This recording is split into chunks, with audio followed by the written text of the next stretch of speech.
Assalamualaikum warahmatullahi wabarakatuh. Kami dari kelompok 7 kelas manajemen A di mata kuliah manajemen agribisnis akan menjelaskan materi tentang manajemen dalam agribisnis. Sebelumnya saya ingin berterima kasih kepada Bapak Hendra Saputra selaku dosen pengampu di mata kuliah manajemen agribisnis ini.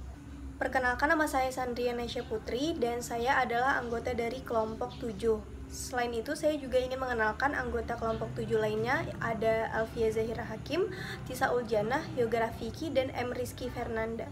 Materi yang pertama akan dijelaskan oleh saya sendiri. Yang pertama adalah, apa sih agribisnis itu? Jadi, istilah agribisnis ini berasal dari kata agri yang merupakan singkatan dari agrikultur, berarti pertanian, dan bisnis yang artinya usaha. Jadi, agribisnis itu usaha yang bergerak di bidang pertanian, terutama dalam hal penyediaan pangan. Sedangkan pengertian manajemen agribisnis adalah kegiatan di industri pertanian yang menerapkan ilmu manajemen dengan memberlakukan fungsi perencanaan, penyusunan, pengarahan, dan pengendalian serta memanfaatkan semua sumber daya yang ada untuk mencapai tujuan, yaitu menghasilkan produk pertanian yang menguntungkan. Lalu selanjutnya saya akan menjelaskan apa itu manajer agribisnis.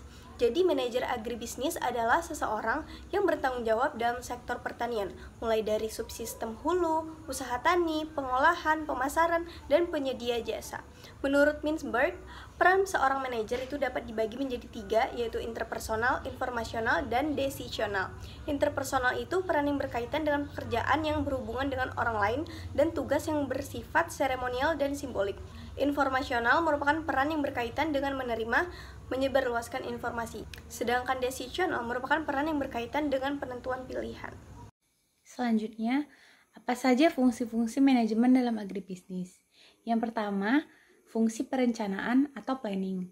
Perencanaan adalah penentuan serangkaian tindakan berdasarkan pemilihan dari berbagai alternatif data yang ada. Dirumuskan dalam bentuk keputusan yang dikerjakan untuk masa yang akan datang dalam usaha mencapai tujuan yang diinginkan.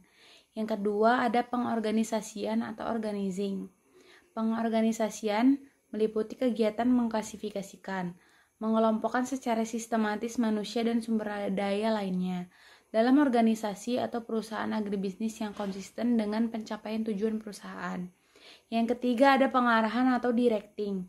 Pengarahan dapat diartikan sebagai aspek hubungan manusiawi dalam kepemimpinan yang mengikat bawahan untuk bersedia mengerti dan menyumbangkan pikiran dan tenaganya secara efektif dan efisien untuk mencapai tujuan yang telah ditetapkan.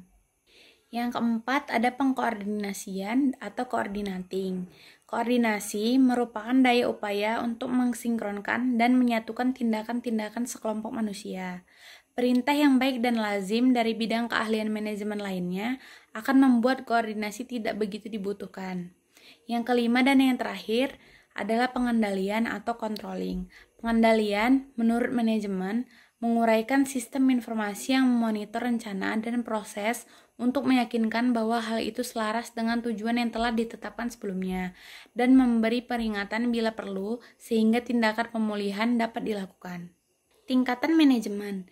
Manajemen dapat diklasifikasikan menurut tingkatannya dalam organisasi atau menurut ruang lingkup kegiatan yang dikelola manajer. Tingkatan manajemen terdapat 3. Yang pertama manajemen puncak, selanjutnya manajemen menengah, dan yang terakhir adalah manajemen lini. Manajemen puncak berperan dalam menentukan kebijakan strategis dan mempengaruhi jalannya perusahaan. Bertanggung jawab juga atas manajemen bidang usaha dari perusahaan secara menyeluruh. Mereka dikenal sebagai direktur atau CEO. Selanjutnya manajemen menengah berperan memberi pengarahan kegiatan kepada manajer bawahan atau dalam hal tertentu bisa juga kepada karyawan operasional dan bertanggung jawab terhadap implementasi kebijaksanaan organisasi. Yang terakhir adalah manajemen lini, pertama atau bawahan, bertanggung jawab atas pekerjaan orang lain atau bawahannya dan memberikan pengarahan kepada mereka. Tanggung jawab manajemen. Tanggung jawab manajemen adalah keharusan untuk melakukan semua kewajiban atau tugas-tugas yang diberikan kepada seseorang sebagai akibat dari wewenang yang diterima atau diwakilinya yang sesuai dengan garis-garis besar yang sudah diatur dalam sebuah manajerial. Salah satu contoh implementasinya ialah melaksanakan fungsi pengawasan dan memberikan pengarahan kepada direksi dalam proses penyusunan dan pencapaian visi misi dan strategi perusahaan dan memastikan pelaksanaan tata kelola perusahaan. Oke, di slide ini saya bakalan bahas tentang studi kasus. Studi kasus yang kami ambil di sini contohnya itu dari manajemen pemasaran sayur organik. Studi kasus pada P4S Eka Setia Lestari di Desa Bangli, Kecamatan Baturiti, Kabupaten Tabanan. Manajemen pemasaran sayur organik P4S Eka Setia Lestari dilakukan dengan proses menganalisa, merencanakan, mengimplementasikan, dan mengawasi semua kegiatan program dengan efisien dan efektif sehingga mengacu kepada bauran pemasaran, yaitu perencanaan produk, harga, distribusi, dan juga promosi. Yang pertama itu ada perencanaan pemasaran. Pada perencanaan pemasarannya itu yang pertama mereka melakukan perencanaan produk. Proses perencanaan produk sayur organik di agribisnis P4S Eka Setia Lestari ini dimulai dengan perencanaan jenis dan jumlah sayur organik yang akan ditanam, melakukan survei, peluang, dan analisis pasar. Selanjutnya, agar lebih tepat dan mudah diterima oleh konsumen, maka pemilik usaha akan menetapkan strategi dan membentuk program pemasaran. Perencanaan pemasaran yang kedua itu adalah perencanaan harga. P4S Eka Setia Lestari dalam perencanaan menggunakan kebijakan harga dengan metode cost plus margin, yaitu memasang harga yang rendah pada masa permulaan kemudian dinaikkan secara bertahap. Hal ini disebabkan adanya perubahan permintaan yang mengikuti perubahan harga terhadap sayur organik. Harga produk sayur organik dapat mengungguli harga pesaing. Harga tersebut dapat menekan biaya dalam proses produksi. Selanjutnya pada perencanaan pemasaran itu ada perencanaan distribusi. Proses perencanaan distribusi sayur organik di usaha agribisnis P4S Eka Setia Lestari ini yaitu dengan cara menentukan jalan atau rute yang efektif untuk dilalui dalam mengirimkan produk agar sampai ke tangan pelanggan yang sudah pasti memesan produk sayur organik tersebut. Penentuan jalur dan rute yang efektif untuk mempermudah dan melancarkan penyampaian produk tersebut tepat waktu sehingga nilai unit dan kualitas barang tidak mudah rusak. Untuk perencanaan pemasaran keempat, ada perencanaan promosi di mana proses perencanaan promosi sayur ditentukan berdasarkan kebutuhan perkembangan produk dan kondisi keuangan perusahaan. Maka dari itu ada beberapa implementasi yang diterapkan, di mana poin pertamanya adalah realisasi penjualan produk, rata-rata penjualan dan kemasan produk sayur organik. Realisasi ini adalah hasil dari pengarahan sistem penjualan sayur ke konsumen berdasarkan jadwal pemesanan. Implementasi pemasaran kedua adalah realisasi saluran pemasaran atau distribusi, penyimpanan dan sarana transportasi produk sayur organik pada perusahaan agribisnis P4S Eka Setia Lestari. Implementasi pemasaran ketiga adalah realisasi promosi produk sayur organik pada perusahaan agribisnis P4S Eka Setia Lestari. Dengan metode yang dilakukan adalah metode periklanan atau advertising selama 3 tahun. Implementasi pemasaran. Pengawasan manajemen pemasaran pada usaha agribisnis P4 Eka Setia Lestari.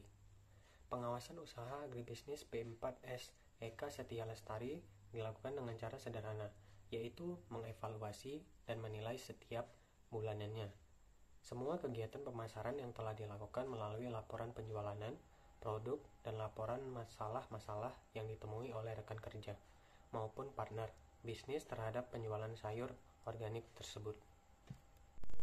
Kesimpulan kasus. Manajemen pemasaran sayur organik pada P4S Eka Setia Lestari melalui tahap merencanakan, mengimplementasikan, dan mengawasi kombinasi dari bauran pemasaran. Tahap perencanaan pemasaran produk terdiri dari pemilihan jenis dan jumlah produk, survei pasar, merancang strategi, dan program pemasaran. Kemudian diimplementasikan ke dalam proses produksi dan melakukan pemasaran. Kendala-kendala yaitu produk sayur organik tergantung pada pesanan konsumen. Sulitnya mendapatkan pelanggan di pasar tradisional karena lebih mahalnya sayur organik daripada non-organik. Konsumen pasar belum dapat membedakan sayur organik dan non-organik karena belum ada label sertifikasi di kemasan. Penyimpanan produk sayur organik saat selesai panen masih sederhana, tanpa ada lemari penyimpanan modern yang khusus. Adapun saran penyelesaian, 1.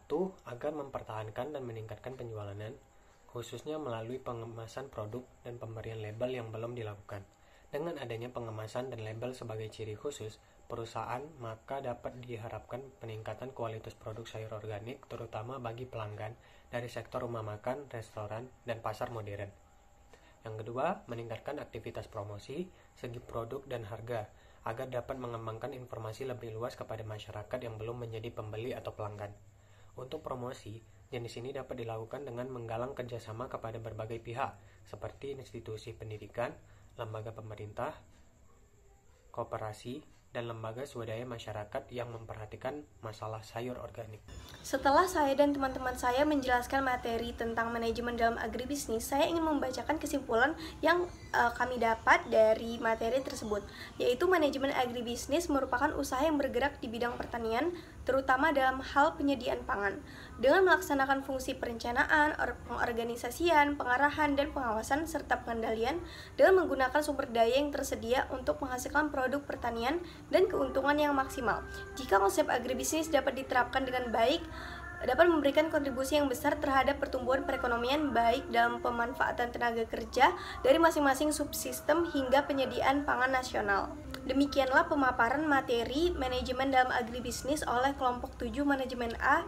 Terima kasih sudah menonton video ini. Saya minta maaf jika ada kesalahan atau kekurangan dalam menjelaskan materi tersebut. Assalamualaikum warahmatullahi wabarakatuh.